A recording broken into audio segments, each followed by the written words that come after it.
All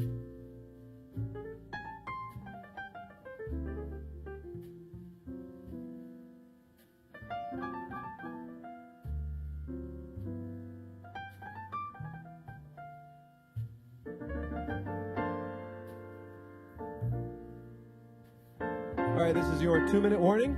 We'll start in 2 minutes. 2 minutes.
All right, if everybody could head to their seats, we'll get started.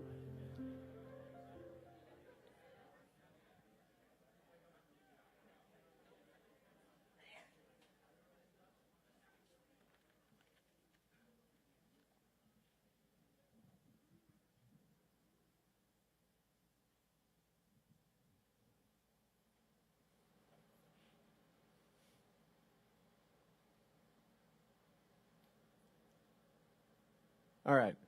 Please welcome our third presenter of the evening, Mr. Austin Thomas Aitchison, with his thesis, A Place to Call Home, Expanding HUD's Standards to Embrace Park Model RVs. Let's give him a hand.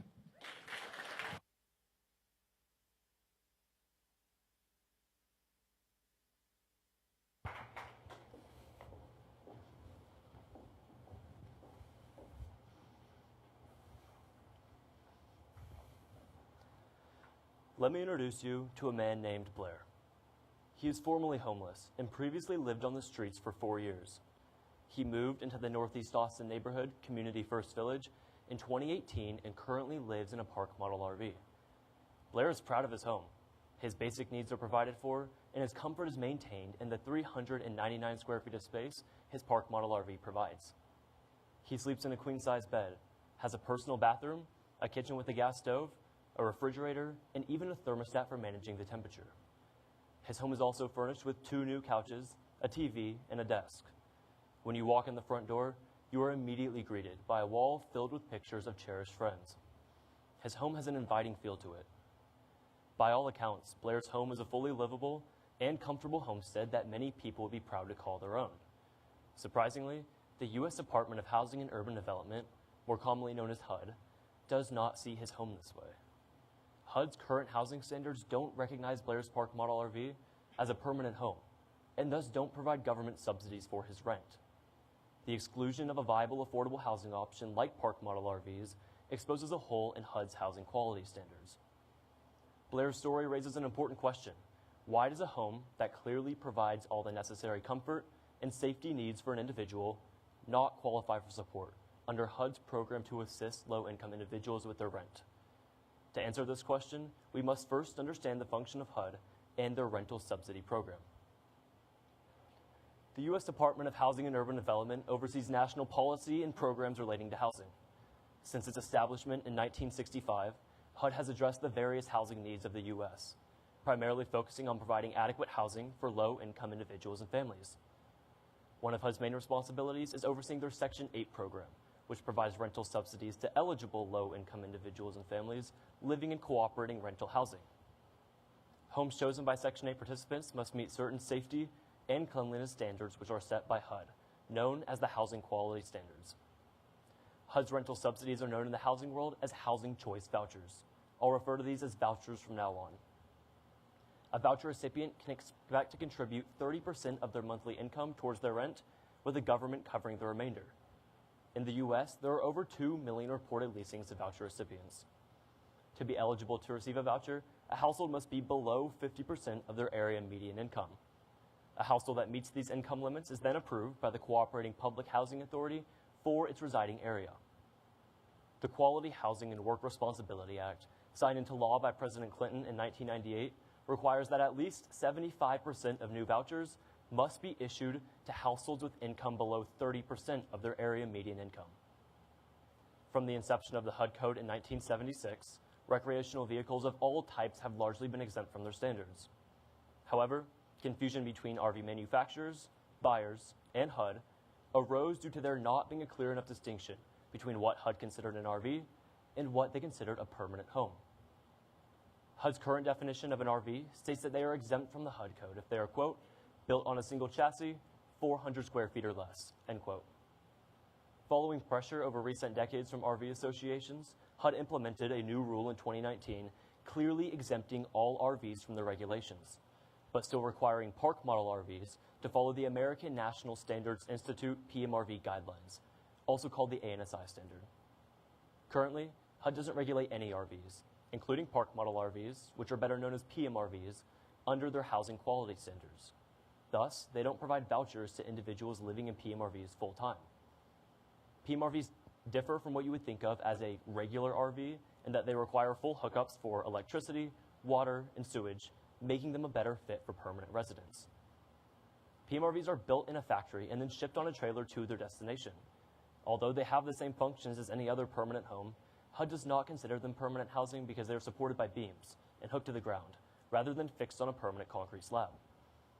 Averaging data on the number of PMRVs shipped from 2019, when the RV standard changed, to June 2024, we see that nearly 22,000 PMRVs were shipped. While exact data on the percentage of PMRVs bought by these low-income housing organizations is not available, these organizations are often target consumers for PMRVs. According to HUD's 2024 annual homelessness report, over 770,000 people were experiencing homelessness on any given night. Here in Travis County, an estimated 6,235 individuals were homeless in May 2024.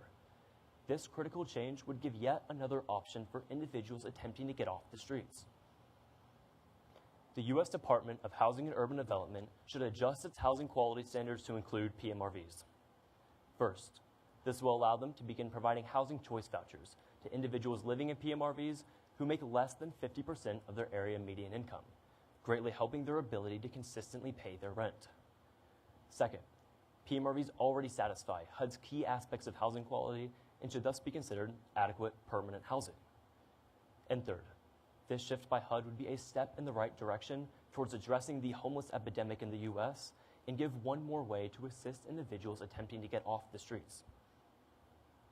For my first point, if HUD were to begin including PMRVs in their housing quality standards, this would allow them to begin providing housing choice vouchers to individuals living in PMRVs full-time. As I mentioned earlier, to qualify to receive a voucher, an individual must be below 50% of their area median income. HUD considers people below this threshold to be very low income. HUD considers people below 30% of their area median income extremely low income and categorizes them as being at risk of homelessness. This is why HUD requires 75% of its vouchers to be provided to people in this category. In 2024 for Travis County, 50% of the median income for an individual was $44,100, and 30% was $26,500. While the median income numbers differ depending on the county and state, this example reflects the general income levels of people who typically apply for vouchers and provides a snapshot of those most in need of income assistance. According to the National Low-Income Housing Coalition, quote, 72% of the nation's 11 million extremely low-income renter households are severely housing cost burdened, spending more than half of their income on rent and utilities. From the same report, extremely low-income renters in the U.S. face a shortage of 7.3 million affordable and available rental homes, end quote. In Austin, it was reported that 94,000 renter households spent more than half of their income on rent and utilities as of January 2024. This just simply isn't sustainable. These are the people most likely to be living in PMRVs full-time, but they can't get subsidies because of HUD's complex and limiting housing standards. HUD can reduce the amount of people becoming homeless each year if they open up this program to people living in PMRVs. This would also give people attempting to participate in Section 8 one more housing option to choose from. For my second point, PMRVs already satisfy HUD's key aspects of housing quality used to determine if a unit meets their Section 8 standard of living. HUD's housing quality standards cover a total of 13 home aspects they believe to be necessary for adequate, desirable housing. The housing quality standards inspections are done by the Public Housing Authority under HUD with jurisdiction over where the home is located. The local Public Housing Authority sends out inspectors when you begin renting and annually to ensure any homes receiving vouchers still meet their standards. Some things housing quality standards inspectors check include making sure the home has sanitary facilities, a thermal environment, electricity, water supply, and smoke detectors. PMRVs are built naturally meeting these standards, but HUD's checks are strict and require upkeep to ensure the homes are still safe to live in. If HUD were to begin allowing PMRVs to be used as Section 8 housing, units that are determined to be safe and livable would already reach acceptable housing quality standards.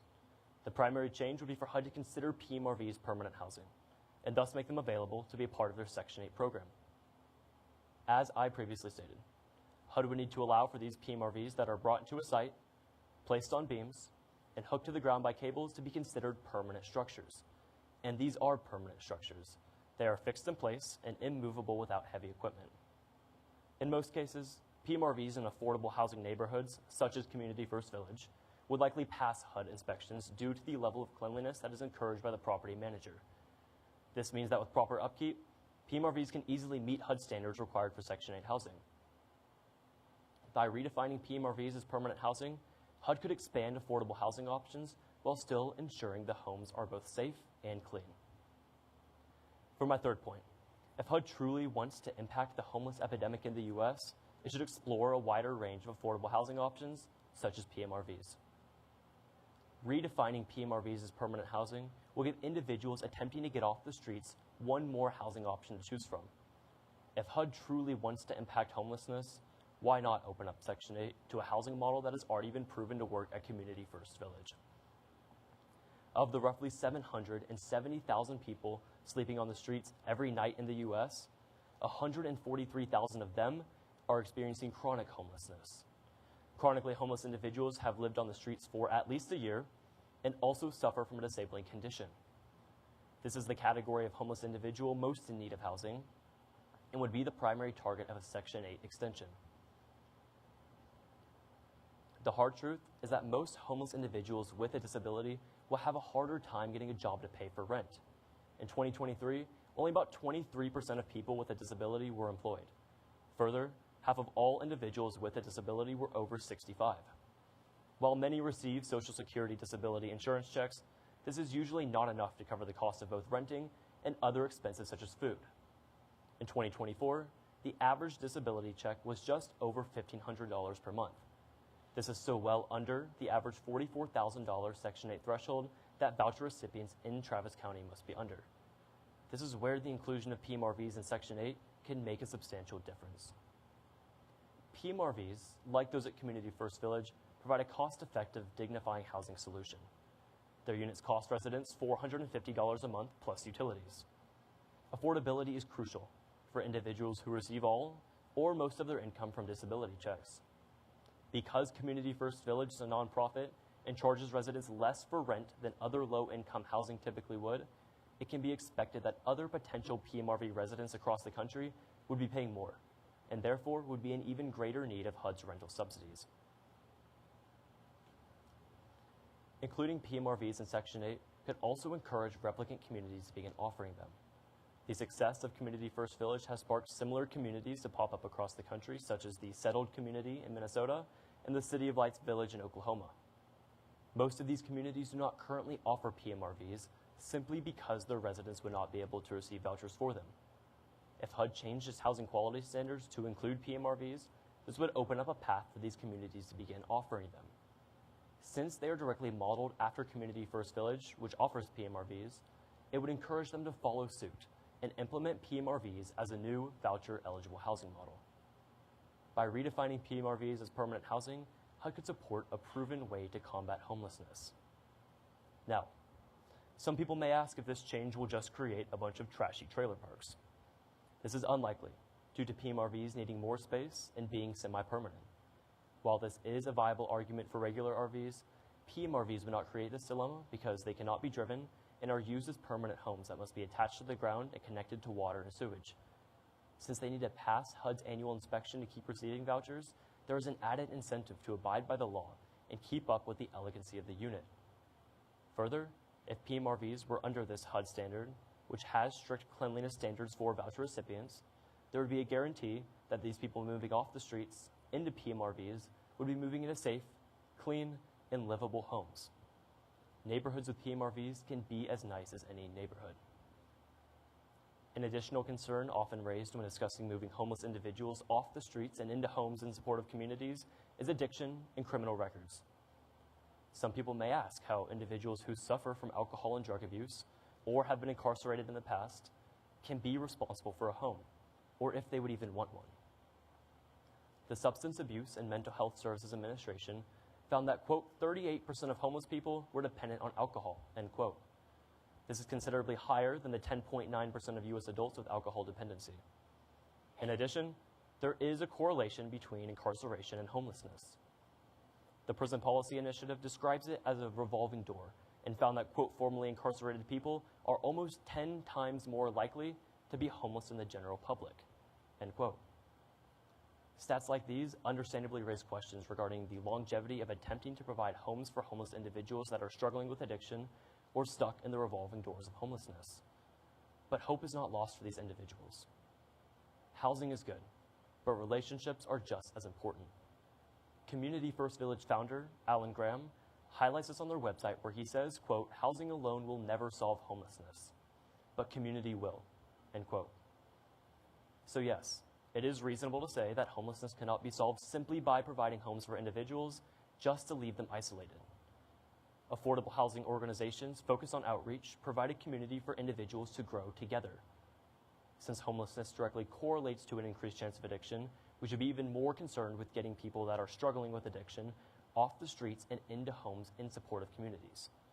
The way to address the issue of addiction and incarceration is not to ignore it, but rather to embrace innovative housing solutions such as PMRVs.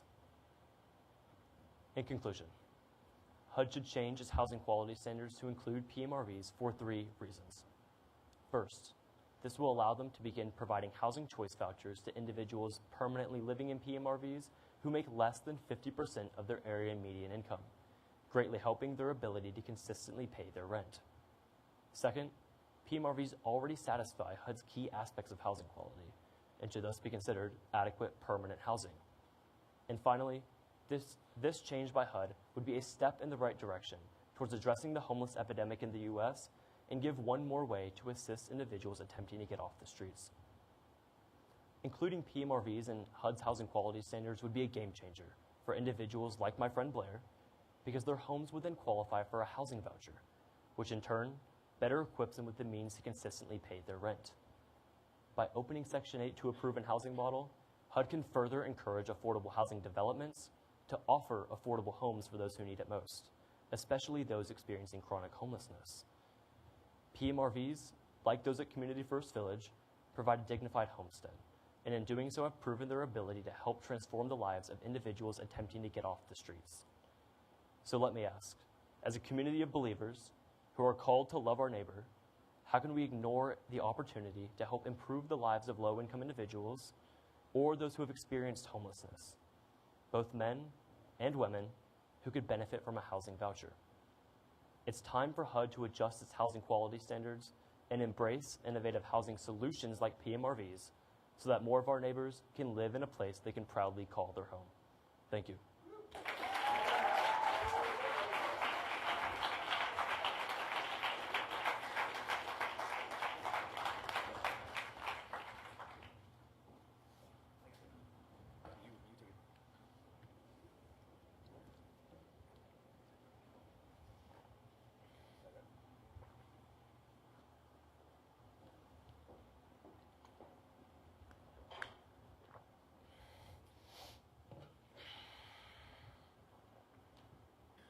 All right, ready, Austin?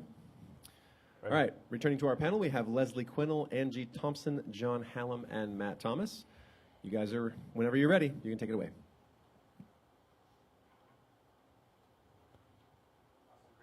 Thank you.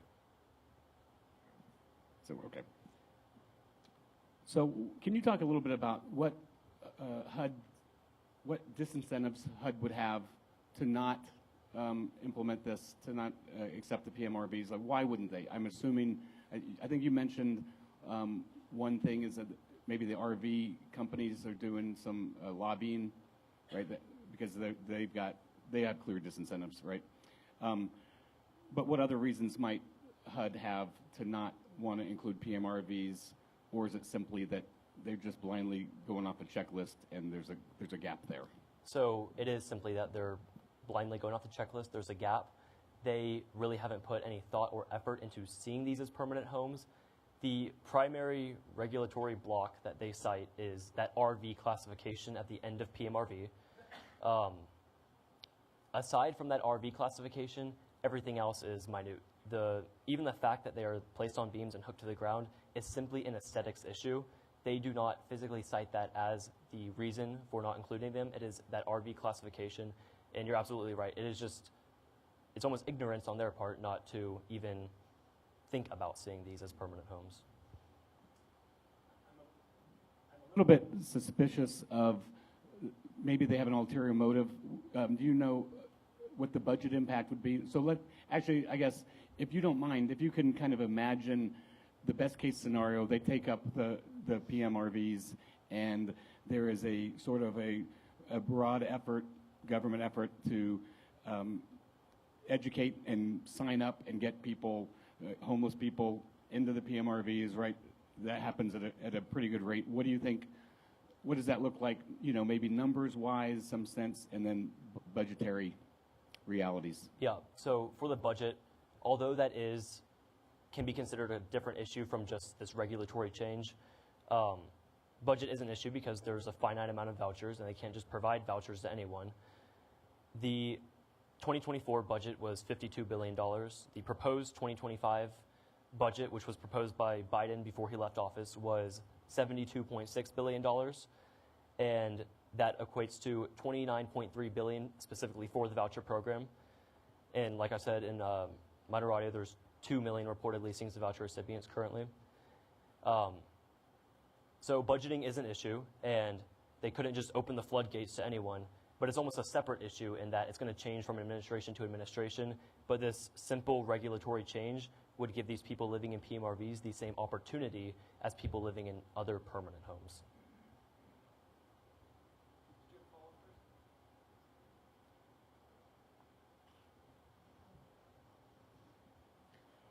Great job, by the way. Good job, Austin. How do the upkeep costs or maintenance on these PMRVs compare to like standard, which we would consider Section 8 housing, especially considering that the bulk of the people who would be wanting to do this would be low-income families and low-income individuals? I mean, usually, like in Section 8 apartments, for example, like if something breaks, you have the property manager comes out and fixes it. So if an individual that's low income is living in these PMRVs, where does that responsibility lie? Do they face any financial barriers in that regard? Right. So a lot of the times, like these apartments, there is a property manager. So for Community First, this individual is not solely responsible for the upkeep of their home. There's a property manager that would be assisting them in repairing these damages. Follow-up question on that, if that's okay.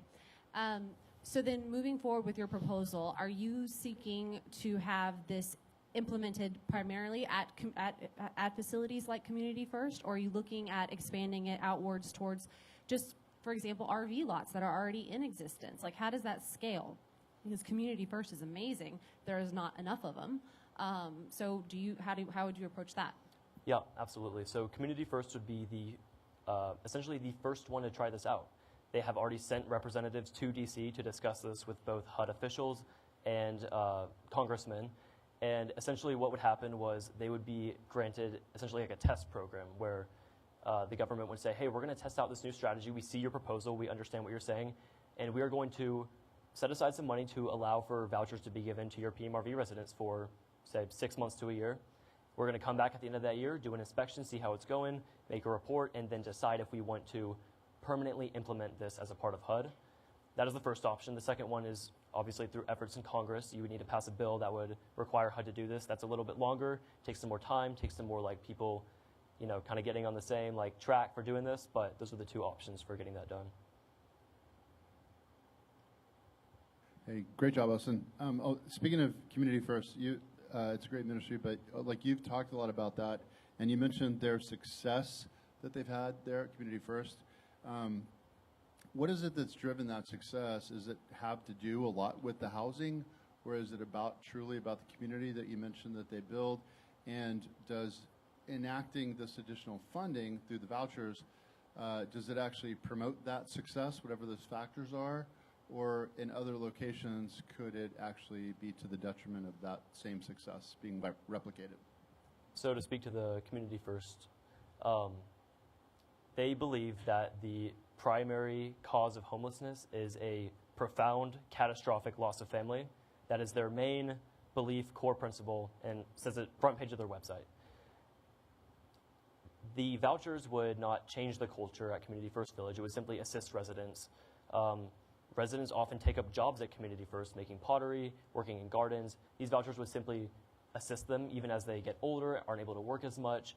And then I spoke to a couple of those replicant communities, like the settled community in Minnesota and the City of Lights Village in Oklahoma.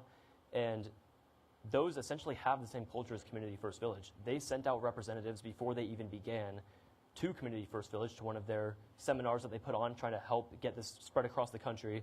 And so their core principles are the same as Community First core principles. So these other replicant communities I talk about aren't just other people doing the same thing.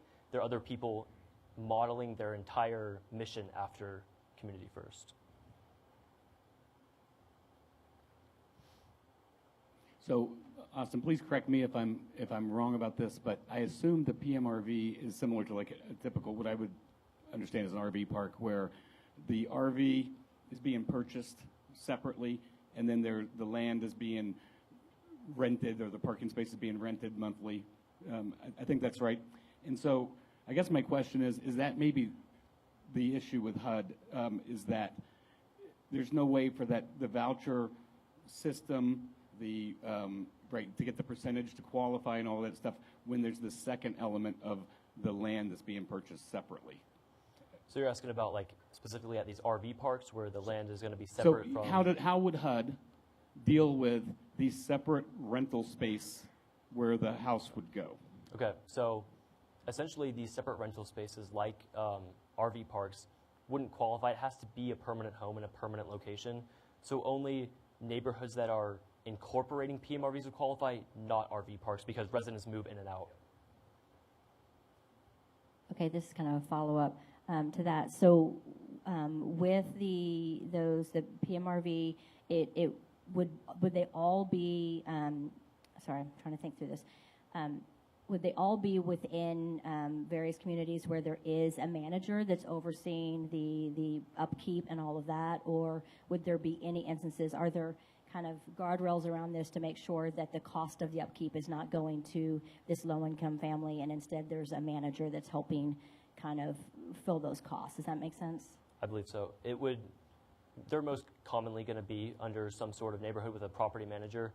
However, there could be the opportunity, if for some reason this person had land, which if they're already needing Section 8, they're likely not going to be able to purchase the land to have their own PMRV on their own private lot.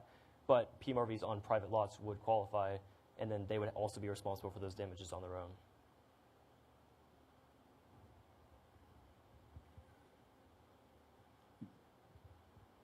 It's an interesting topic, and it happens to be here in Austin where the first application would be. I'm just curious how you got interested in the topic in the first place. Yeah, absolutely. So over last summer, I did a few mission work opportunities there. Part of it getting service hours for here, we have a requirement to do that.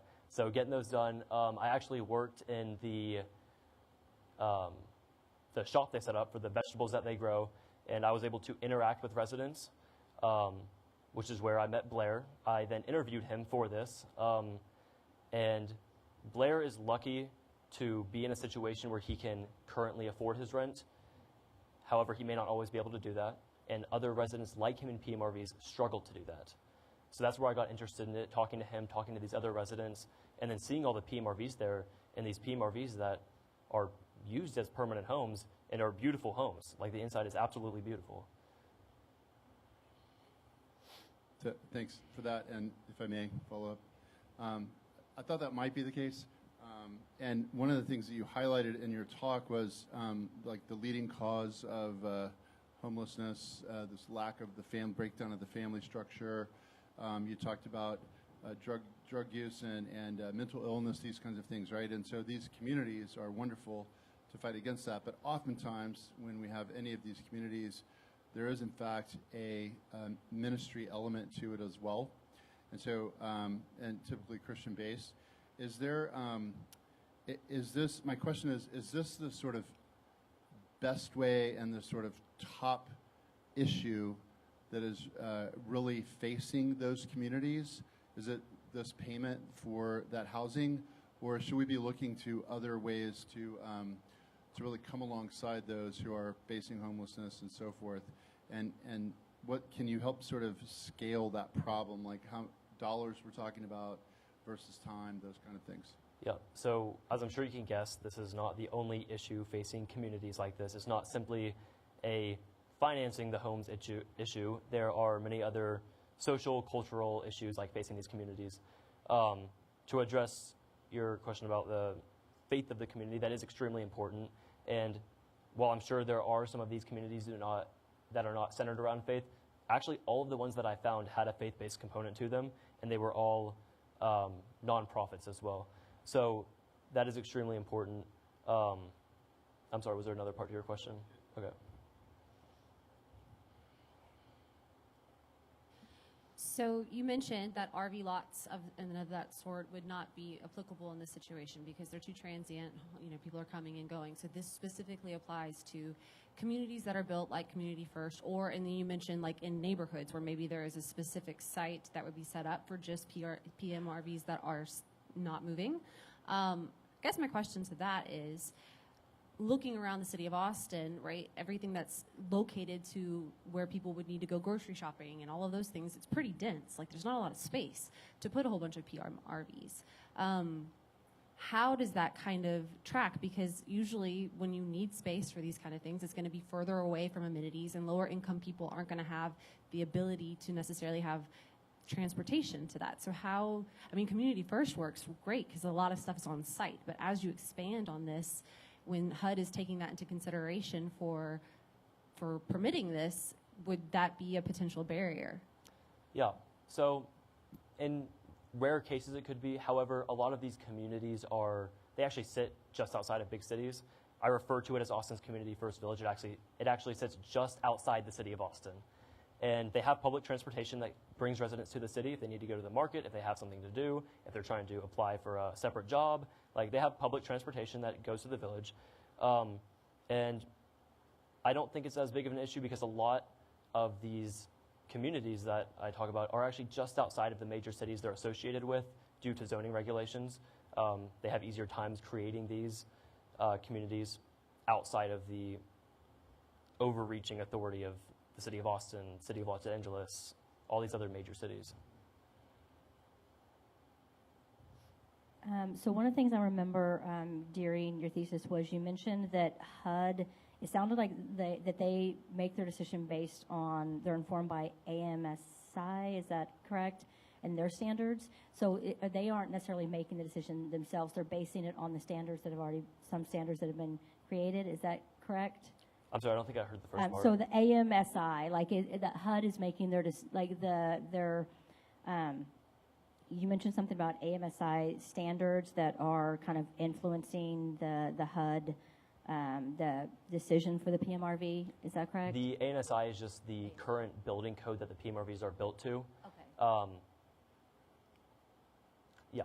Okay, so ASI, is it possible that when considering this, the PMRVs, that while they're saying it's these two very distinct things that could be fixed or could be overlooked, that part of the decision here is that they feel like the quality itself of the RV might be, it might just be made to a different quality than, another home. Is that a possibility? And yet they couldn't necessarily nail that down. Does that make sense? Yeah, that does make sense. So in terms of quality, they are not built to a lower quality. This ANSI standard still has very strict building codes. It is just separate from HUD.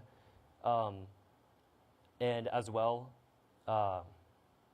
Community First is very, very aware of the fact that they are built to this code, and they're not going to argue for this in the first place if it's not already acceptable to their standards as well. Okay, so I want to make sure I'm understanding this. So ASI has 13 key standards, is that right? That is the HUD code. That's the HUD code, Yes. and that's based on the ASI, and they have 13, but there's only 2 things that it doesn't meet? So there are no things it doesn't meet. The HUD code is for any home, PMRV, manufactured home, the houses that you and I live in, to receive Section 8 vouchers. So I only mentioned a few. There's 13. And those are, some of them are upkeep things, like having sanitary facilities, sanitary condition as well. Some of them are just making sure that things are in working order, like the smoke detectors. So that ANSI standard is just the building code or the manufacturing code for those PMRVs. I'm arguing that PMRVs qualify for the housing code, so when they do their check, they qualify for these things as well.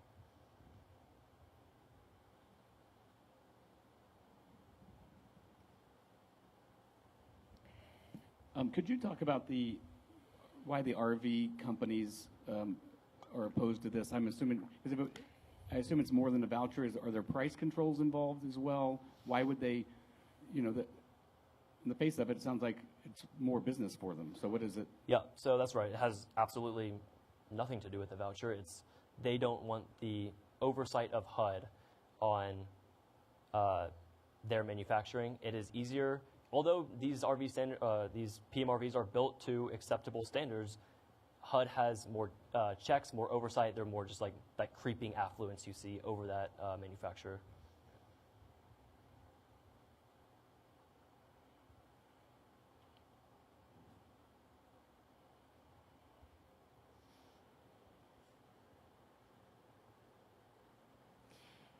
You were talking about kind of the opposition to this idea, and you brought out that people are sometimes concerned about the look and the appeal of these types of places and people living in PMRVs.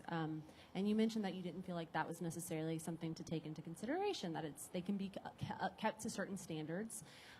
But how do you go about kind of changing the public perspective of that? Because in reality, the property values around a lot of these places is lower, and it is less ideal to many people. So how do we kind of go about affecting change in that regard so that these things can be actually implemented and the government does kind of pour more money into this? And yeah, so how do you approach that? Yeah, so an often term you hear thrown around when talking about these quote unquote like less valuable homes is it's the acronym NIMBY. It stands for Not in My Backyard, and it's a movement of like these other neighborhoods. You could see this with these neighborhoods that are actually by Community First Village opposed the creation of it because they viewed these homes and these people as less valuable.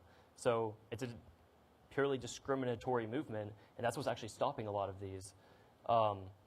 So public perception does have to be changed, but a lot of this is just discrimination against these people, seeing them as less valuable humans because of their background. Anybody got a quick one? All right, let's give him a hand.